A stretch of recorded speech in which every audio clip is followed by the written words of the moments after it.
upgrades.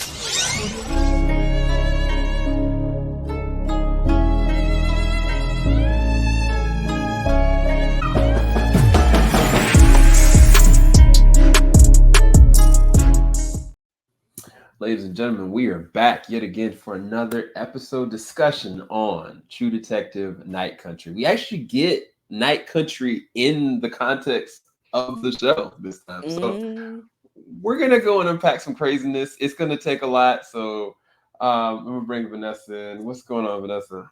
Hi. Well, lots of my eyeballs have seen so much because of the show.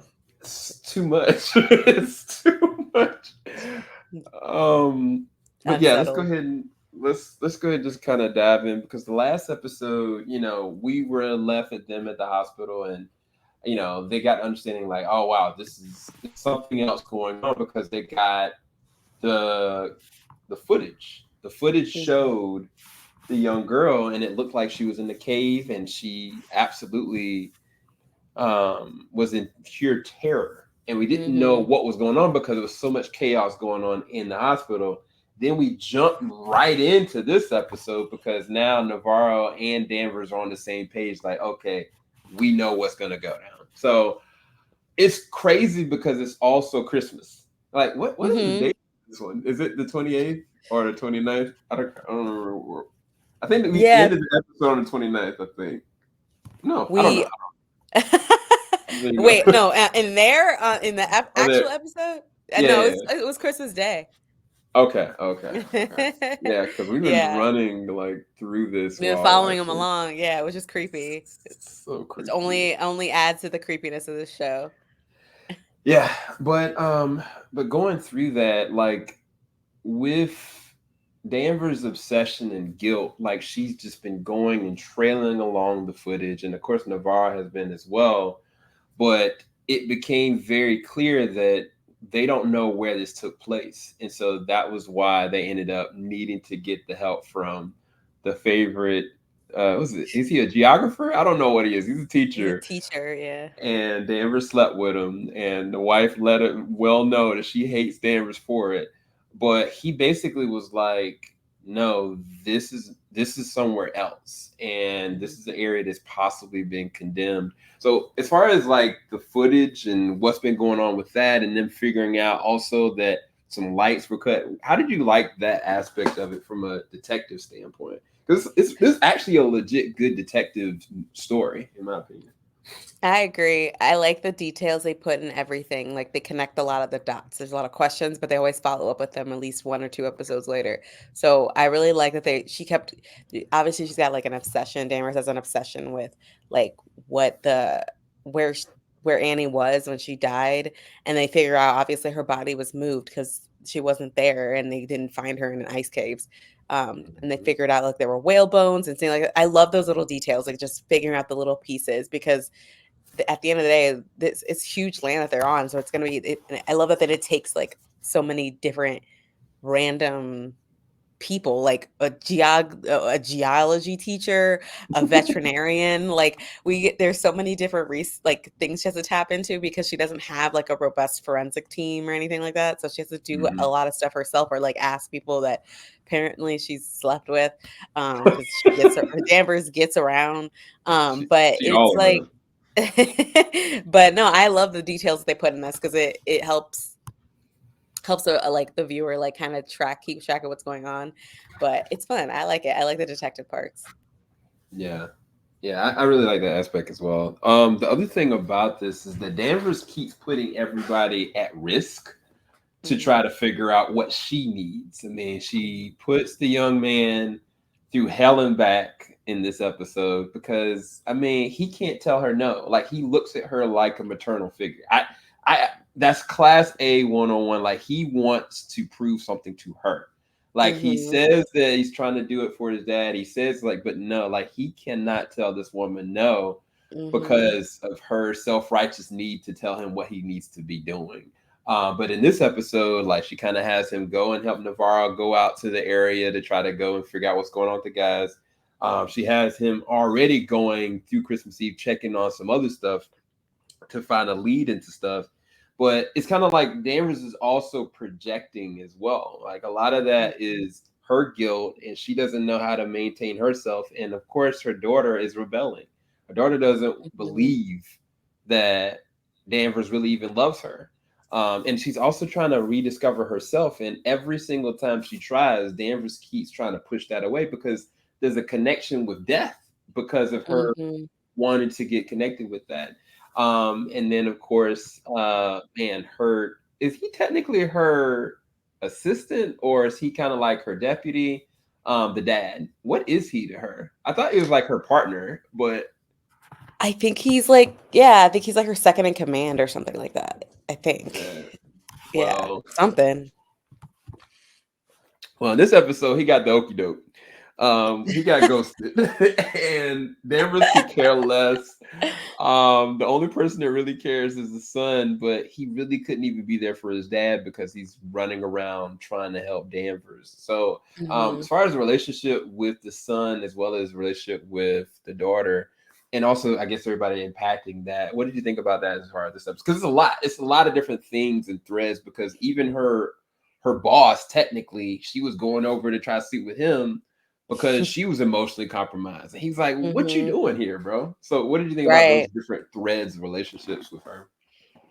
I think the parallels between her relationship with her daughter or her stepdaughter and the parallels between um the dude and his son is interesting to me because like they obviously have really messed up relationships and then like he's trying to form a relationship with Danvers, like he sees her as like a mommy type figure. She doesn't want to be a mommy to anyone. She lost her son. So like she's just trying, but I think she's using those connections. She's manipulating, like, "I really need you," or you're my guy." Like, it's so manipulative. Like, she knows she can't give him, like, that son-mother connection that he's obviously seeking, which is it's not a great place to seek that kind of connection with your No, boss, but it's very clear that she's while she's not, like, wanting to, like, reciprocate, or at least it doesn't seem like she wants to. She was okay, definitely okay with using it to her advantage, and it sucks because it's jeopardizing his own relationships with his own son and his own wife. Like he's gonna be the absentee father to his kid, like because he's not around, and his wife is more than likely gonna leave him if he keeps this up. It's not. No one wants to marry an empty bed, you know. So right. I think that Danvers is spreading her like toxic loneliness to other people because Navarro and that guy, I never remember his name. I can't remember the kid's Is name, it but Prior? It's Prior, right? Pryor, yes, Pryor. We did see his on Okay. the phone call. Pryor, yeah, Pryor and Navarro are like following in her footsteps of being like in this toxic, lonely, like mental state, and yeah, she just spreads her toxicness to other people. You can see that when she comes around people, everyone's in a bad mood. Yeah, it's interesting because either one or two things going to happen to Pryor, and I'm going to predict it right now. If he's not involved in one of the killers, he's Oh going my to god. die. He's legitimately going to Mhm. die, and he's gonna like lose his life because of her. Yeah. And it's kind of like a self-fulfilling prophecy because even when they were in the bed together, he was kind of like, just say it, just say it. She's like, what? There's nothing for me to say. I want to go to bed. It's like, I Mhm. gotta do this. Like, no, you don't. Like, You and he don't. can't let it go, and he's gonna take that to the grave. Mhm. He's still my suspect number one, but if he doesn't, he's gonna die by the end of this. And I don't want it to happen because he's got such a beautiful little family and he Mhm. absolutely loves them, but he Yeah. cannot be there for them in this small town with nothing supposed to be going on, but some Mhm. kind of way he's always finding stuff that he has to do. And Mhm.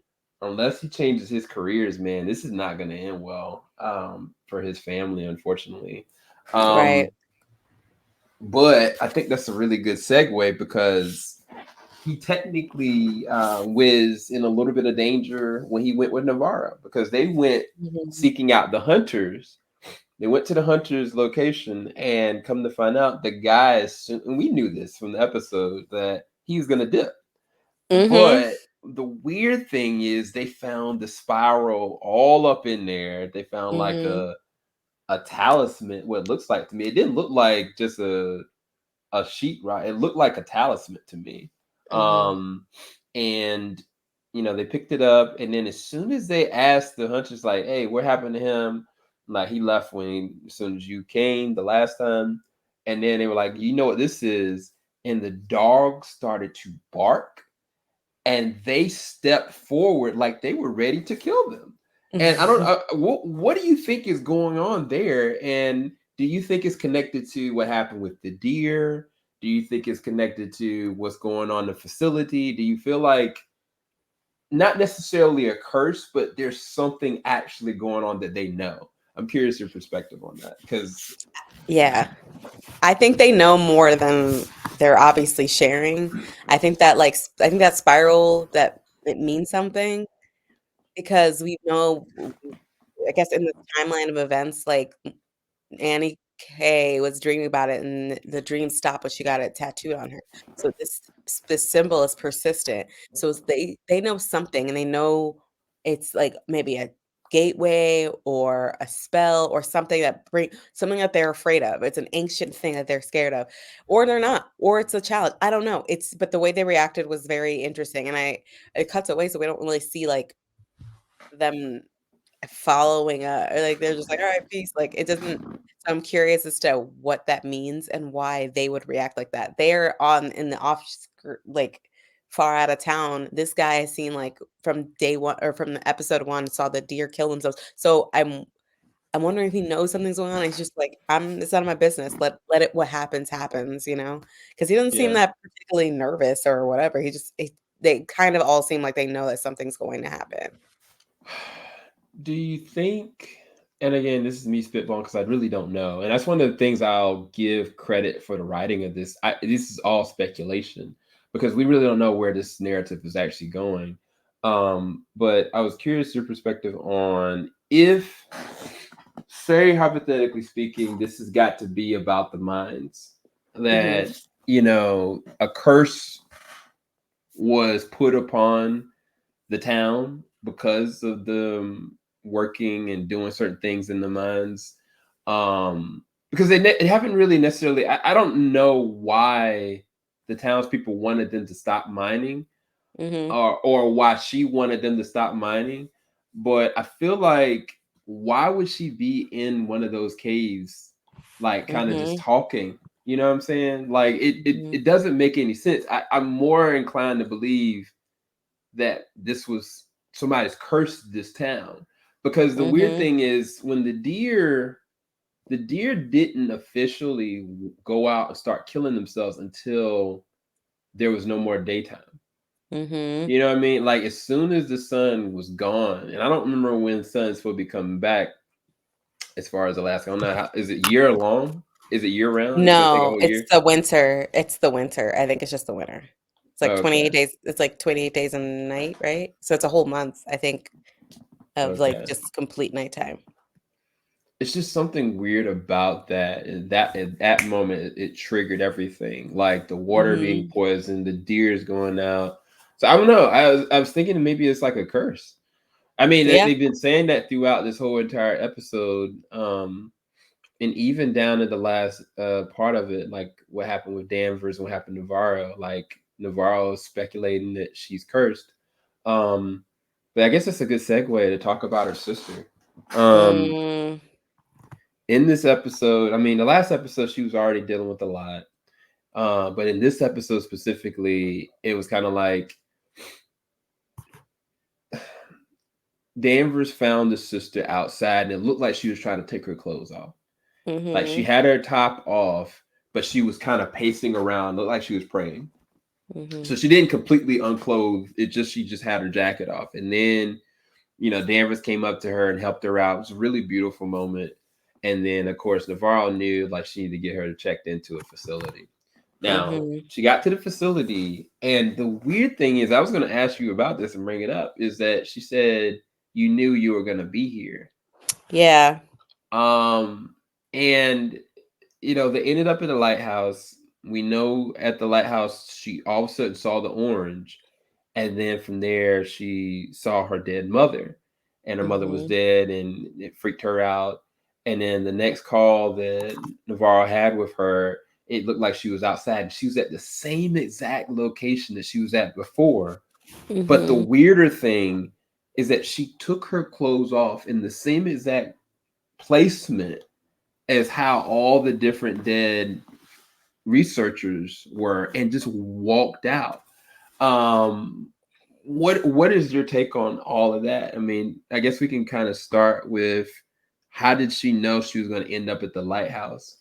Was that a prediction? Was that something that was a premonition? Is it something supernatural?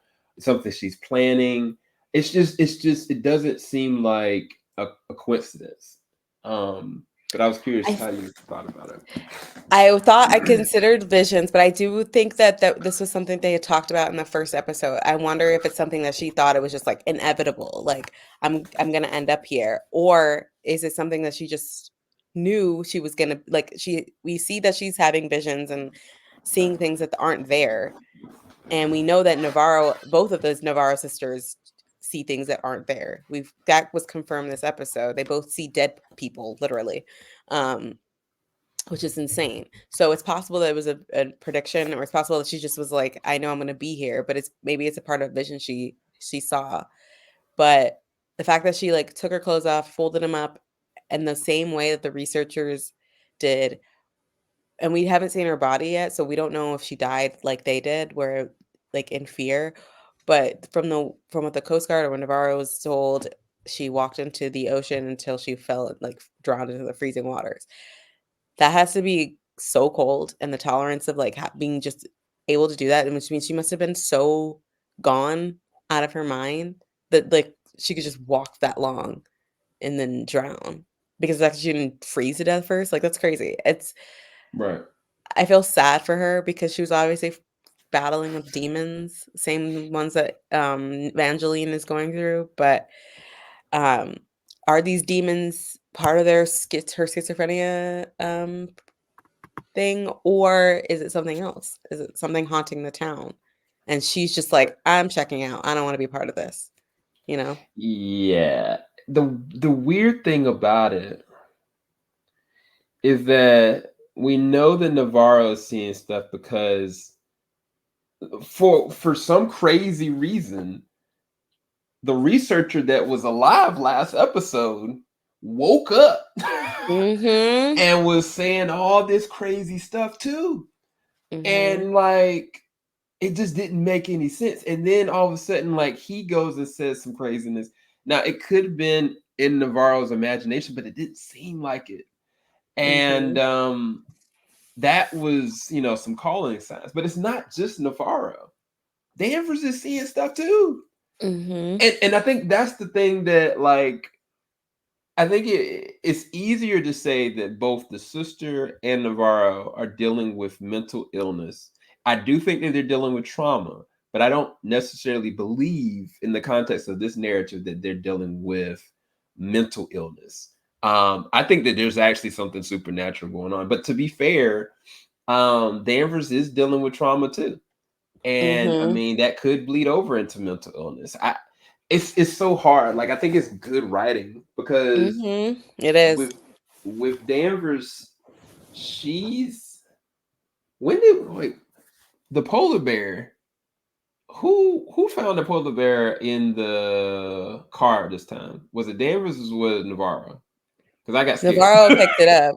Yeah. Oh, when the actual big What one, that was driving? Danvers driving. Yeah, because she saw it and then she rolled into a snowbank and it was just there. I was like, what's happening? Is this thing real? Like, and the only two Right, people have seen it. The only two people have seen it is Danvers and Navarro, and it's always on an empty road. Like no one's around when right. they see this bear. And then the bear is also in a small stuffed animal form. So I'm wondering if it's actually a real bear or if it's just like this manifestation of the little sun popping up as a bear.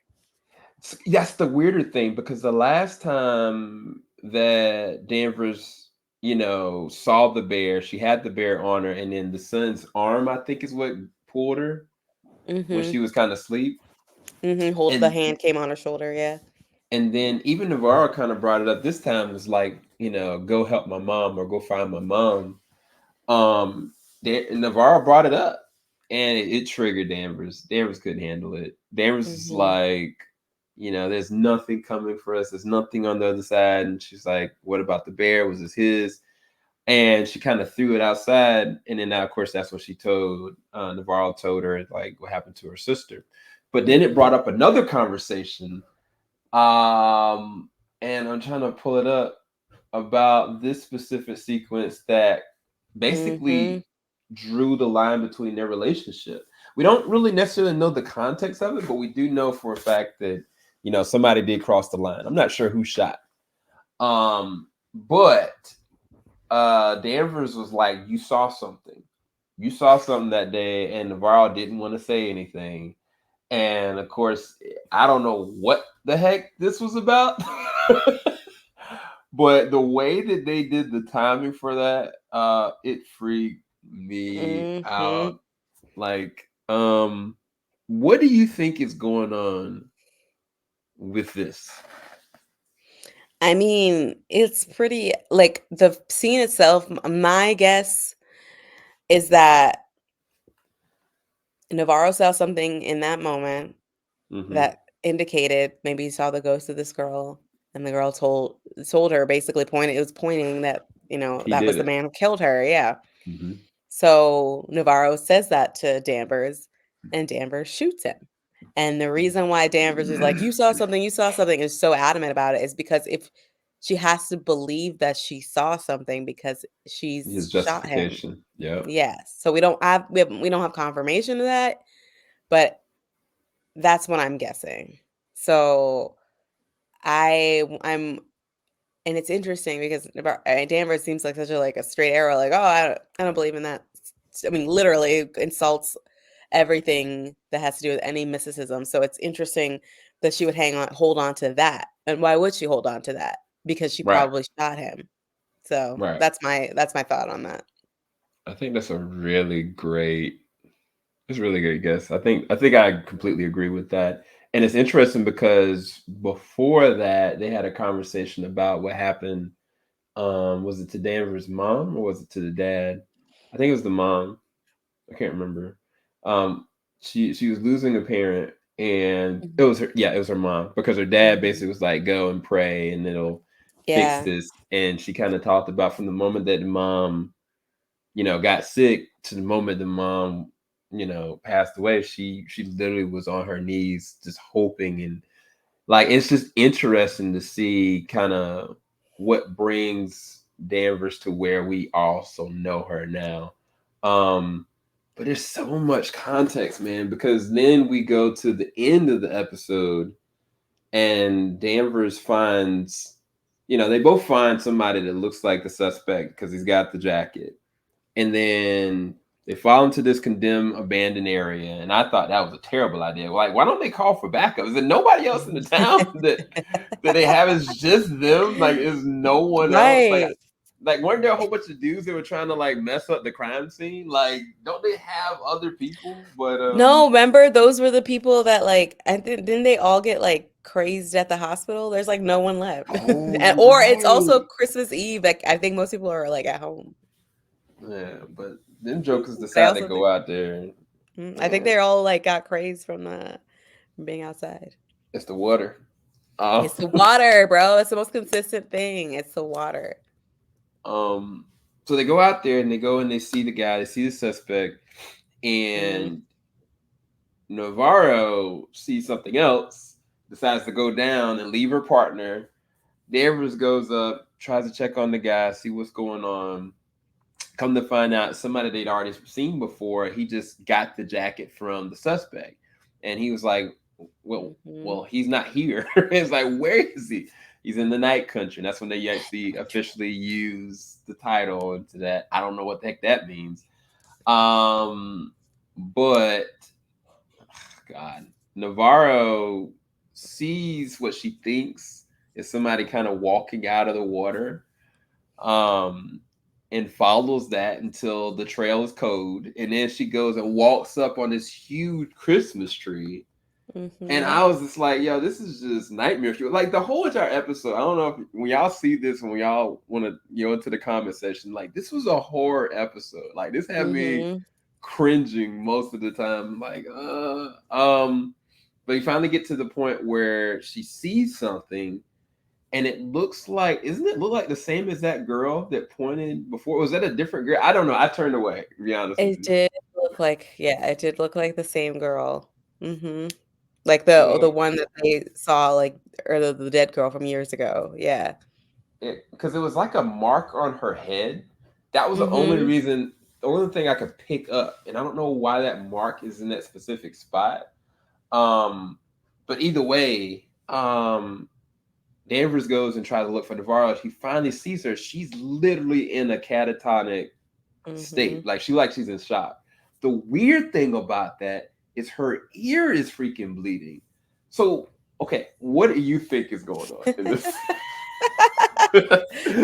A lot going on. This is not country. It just sounds like like a country song. Um, yeah, I was like, what is it's I'm sorry. That was like the first time I think watching this show where I kind of like was like, okay, this is getting a little ridiculous when he was just like, he's in that country. We're This is all in not that country. country. Just a little bit. It's a little over the top. That's where I was like, okay, can we bring it down a notch? So that thought was a little ridiculous. Um, don't know if it was 100% necessary. We still don't know where Clark is. He's now jacketless. Some other man has his jacket. So that was kind of like whatever. They had to get the name of the show in somehow.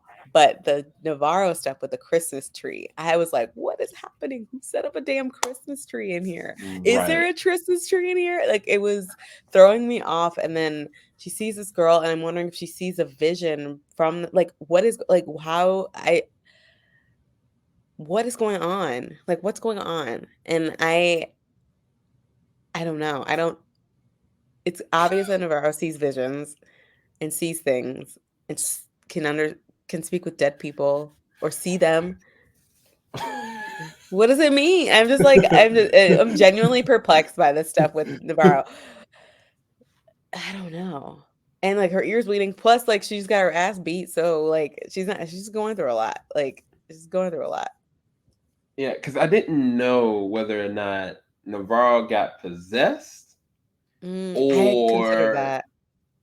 if she just was literally scared, petrified, and she couldn't move. I don't know, but the Mm, weird thing is that like for her ear to be bleeding, it seemed like there was some kind of interaction that actually happened. yeah, like spirit went in her to like make her see something. Maybe she saw how someone died or something, and like that much feedback because that's usually like sometimes like scientific wise, like you hear a lot of feedback or high pitched noise.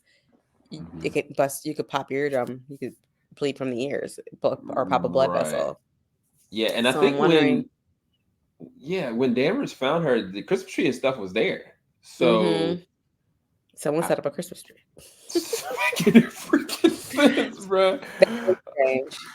Um, I'm trying to go through everything. Yeah, so we can go ahead and talk about Navarro. As soon as she found out what happened with her, with her sister, like she saw the guy that was kind of beating on the girl, and she picked a fight with him because she was mad, Mhm. and she got jumped badly. Um, Mhm. and then she kind of went to her boo thing, and her boo thing kind of patched her up and stuff like that, and kind of basically was like, she said to him like, "Why are you out here? Like, like you're alone, I'm alone, Danvers is alone, we're all alone." And he basically kind of consoled her, like, "Look, no, you're not alone." Like he wanted to say I'm here, but he knew that Mhm. she wasn't ready to hear that. Mm-mm. Um, but now, again, I'm suspicious of people, but he he saw the amulet, right?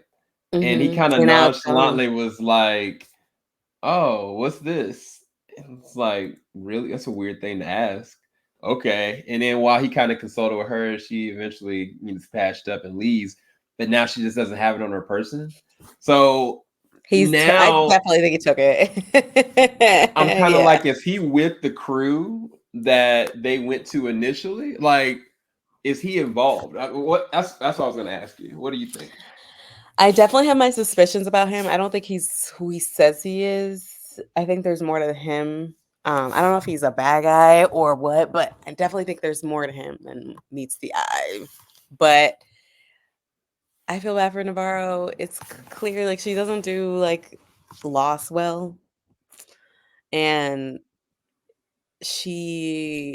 I think she just wanted to feel something else besides the grief she was feeling, and I completely understand that. I lost my dad a couple years ago, and it's hard. Like, you have to, like, sometimes when you don't want to feel like the grief or the sadness, you want to like hold on to something else. So she saw this dude, and she was like, all right, I let me, I need to take out my anger on someone. Then I was like, girl, don't ever pick a fight when someone has two friends with them. Come on. She was asking to get jumped. So that's was unfortunate to watch. But I think she's like, yeah, I'm alone, I'm alone, I'm alone. And I don't know. I think that she's always felt like that. She was never really like, from what we saw, how much was she there actually really there for her sister? Every time we saw her with her Mm, sister, she was there because the cops had called, like, because something was going wrong. She was yeah. never really spending that much time with her sister. We don't see her taking her sister out for breakfast. We don't see her taking her shopping. We don't see her just sitting at the house with her. Every single time we see her interacting with sister is because someone else called her to let her know something went wrong. So I think that Navarro has been operating as a lonely person for a long time, like well before her Mm, sister or mom died. So, and that guy, I'm pretty sure he like sees it, but him, I can see where this is. I do think that everyone in this town has something under the surface. Maybe not the grandma, but like in like the stepdaughter, but like I feel like a lot of the people there have something to hide, and I definitely think he has something because I'm pretty sure he stole the spiral thing. Like he definitely stole it. Like she doesn't know where it yeah. went, but it was right next to her the whole time, and she was probably too distraught. She just left it without thinking about it, and he definitely has it. Yeah. Yeah. Nah, we're gonna find out the grandma, she's the one that casting the spell. Right, right. I say that now. I'm like the grandma's behind and everything. But nah, yeah, I definitely feel the same way about Navarro. It's just with Navarro, like she's actually a good soul, Mhm. but it's I don't know, it's weird. Like everybody that's trying to be a good cop is just they're estranging themselves from their relationships. Like, but again, you know what? True detectives like that. Every single Mhm. true detective, like anybody that's like just fully dedicated to all this stuff, there's like a really big gap in their relationships with the people that they care about and they're doing all this for. But this is such a good show, man. Like this is to me, this is probably one of the best since the first season. Mhm. Um, I yeah, agree.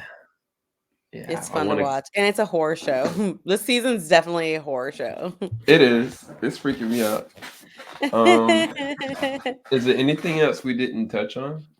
I feel like we kind of rounded out everything for the most part. Oh, you see something? I'm just looking at my notes. Oh, yeah, bro, you was scaring me. I was like, come on, bro. Like, um No, I think we covered everything. I had a lot of notes about Julia, so I'm glad we covered Julia. We talk about the Russian bride ghosting him? That wasn't that important in the long ride in the long scheme of things, I but mean, that ninja deserved it, bro. He's sitting there slapping or something. No, man, I'm sorry.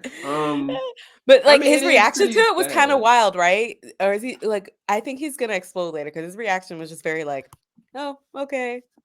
Anyway. Oh, oh no, he inwardly sucked all that in. He got him some Jim Beam. He was like, I ain't got no worries. I ain't worried about a thing. Hey, let's go have this Christmas party. Like, and it's kind of sad. I mean, I feel bad for him because he probably lost a couple stacks, hmm and he definitely I don't know how much information he gave that chick or whoever that was that he was giving information for, I'm but not gonna lie, exactly. I was like, I just don't think that was a Russian woman. I don't think, like, who was this person who was just taking money from him? Yeah. you're gonna find I out feel that like Danvers was you doing on the background. She was just screwing this man. the Russian bride is the new Nigerian prince.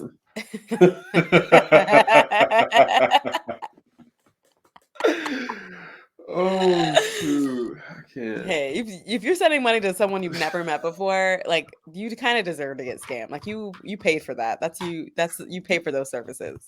Yeah, yeah. I mean, I feel bad for him, but I don't. I guess I that's don't kind feel of where bad I'm for at. him. He's still a suspect in my eyes. Yeah, I agree. He Um, covered up something. He definitely covered up Annie's parts of Andy's murder. murder. I definitely think that for sure. Yeah, but I do feel bad for him in the sense that, like, in one night he basically got scammed out of that, and he's watching his son basically get used. I mean, Mhm. he's not any good better to his son, but he also sees that his son's like he said it, he's like, you're gonna lose your wife, Mhm. dude. You'll lose his family. Yep. Um, but oh, Yeah. we didn't talk about Danvers' daughter kind of just rebelling. Um, Yeah. she can't let it go, and I get it because she don't really know her mom. Like she don't know what her mom's dealing with because her mom don't let anybody in, and at the same as that time, her mom is always projecting at the same time.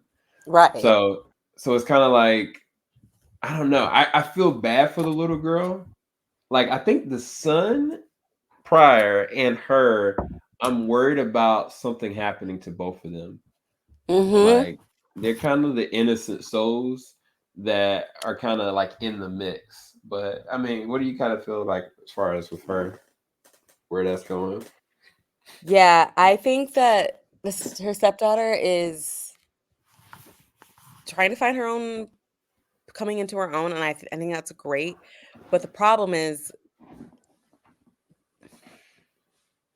I don't know. I think I don't know. I think well, the problem is that she's doing illegal things, and her mom has to or her stepmom has to cover it up. So that's one thing, which is going to come back and bite her in the ass because she's gonna be like, "Oh, I want to press charges," but she's like, "No, you can't press charges." I don't think this is gonna.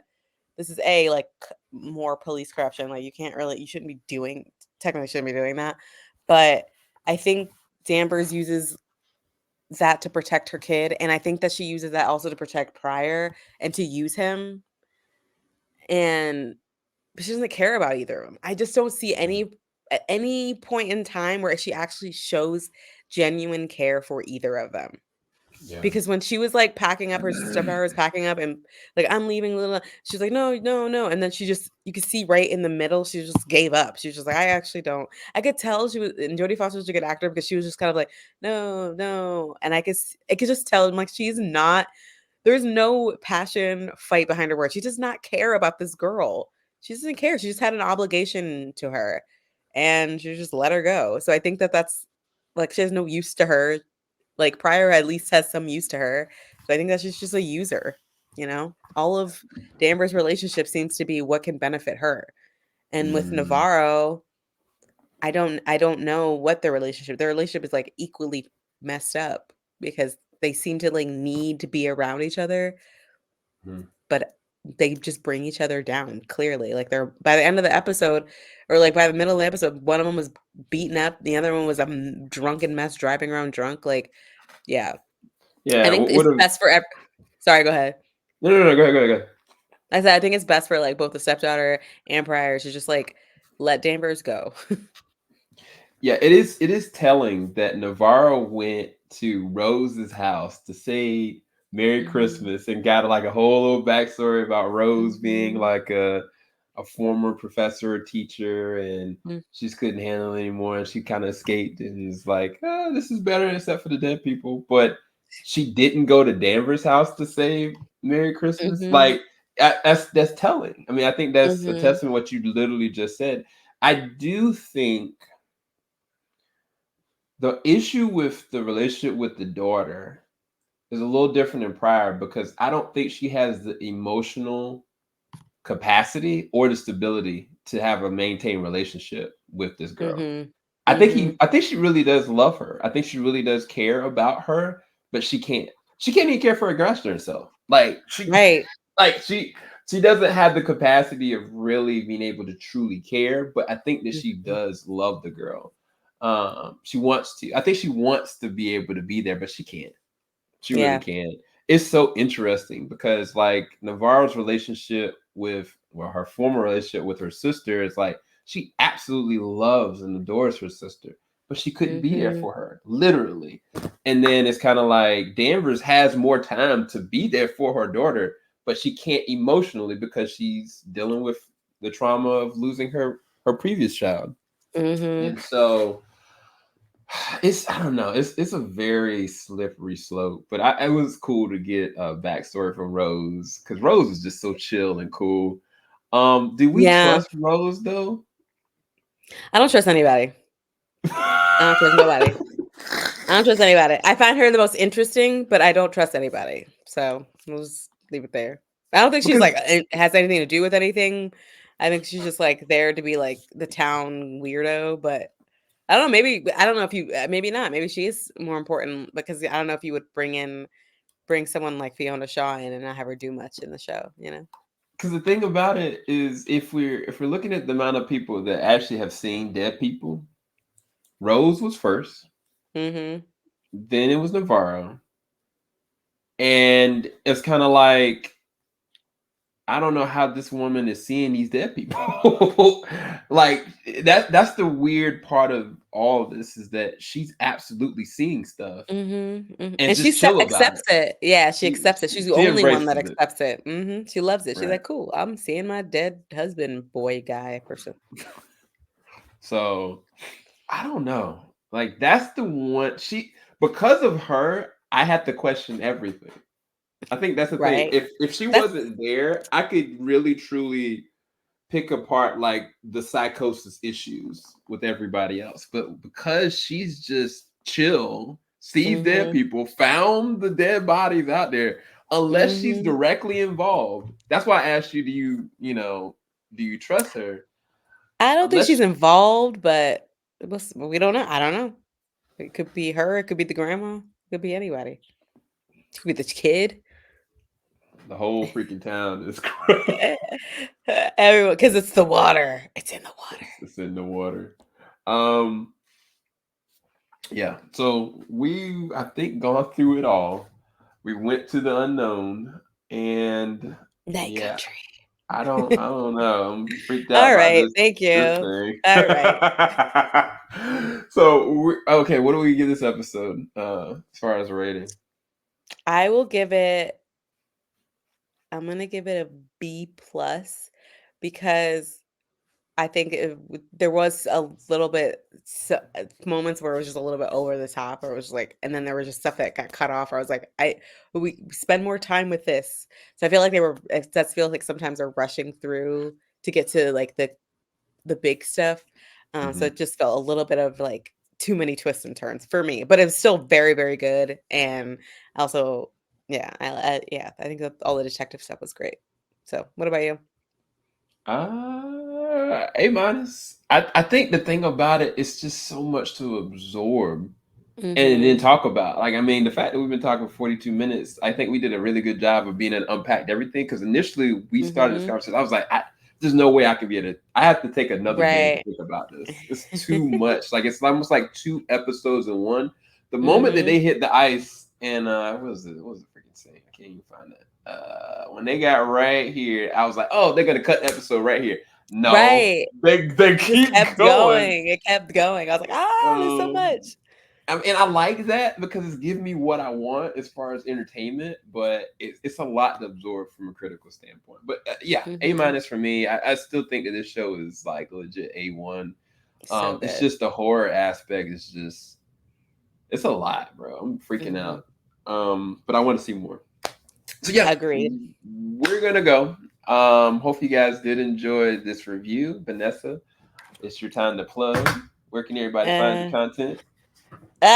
you can find me at Vanessa Shark on everything. I just wrote an article about Titans. You can read it on multiverseofcolor.com.